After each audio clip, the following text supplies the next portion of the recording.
আমাদের অনেকজনেরই দেখা যায় যে ইউরিক অ্যাসিডের সমস্যা। কি হয়, ইউরিক অ্যাসিড আমাদের শরীরে বেড়ে গেছে বা যাদের ইউরিক অ্যাসিড শরীরে বেড়ে যায় তারা কিন্তু একটা প্রশ্ন বা একটা সমস্যায় কিন্তু কনফিউজ থাকে। সেই সমস্যাটা হলো যে তারা ভাবে যে কোন খাবারটা আমরা খাবো আর কোন খাবারটা আমরা বর্জন করব। এটা নিয়ে কিন্তু অনেকজনের মধ্যে একটা সমস্যা দেখা দেয়।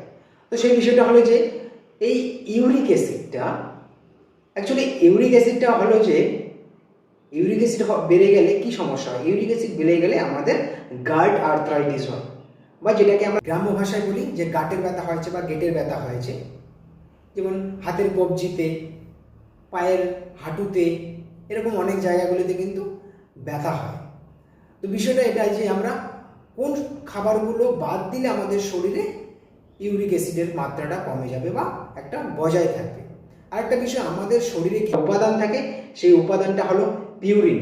এই পিউরিনের পরিমাণ যদি আমাদের শরীরে বেড়ে যায় তাহলে কিন্তু ইউরিক অ্যাসিডের পরিমাণটাও বেড়ে যায়।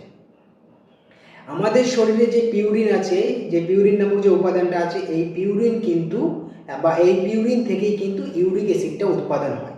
যখন আমাদের শরীরে পিউরিন থেকে ইউরিক অ্যাসিডের পরিমাণটা বেড়ে যায় তখন কি হয়, সেই আমাদের ইউরিক অ্যাসিডগুলো এসে আমাদের কিডনিতে কি হয়, সঞ্চয় হয়।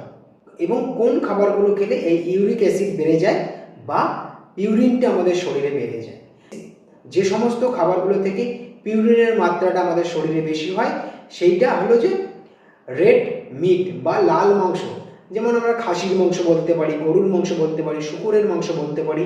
এই সমস্ত লাল মাংসগুলো থেকে কিন্তু প্রচুর পরিমাণে পিউরিন থাকে, এবং প্রচুর পরিমাণে পিউরিন থাকার কারণে আমাদের শরীরে কিন্তু কি হয়, প্রচুর পরিমাণে ইউরিক অ্যাসিড উৎপাদন হয়। এছাড়াও একটা কিন্তু সমস্যা আছে, সেটা হলো যে আমাদের শরীর থেকে কিন্তু ইউরিক অ্যাসিডটা বের হতে দেয় না। কে বের হতে দেয় না?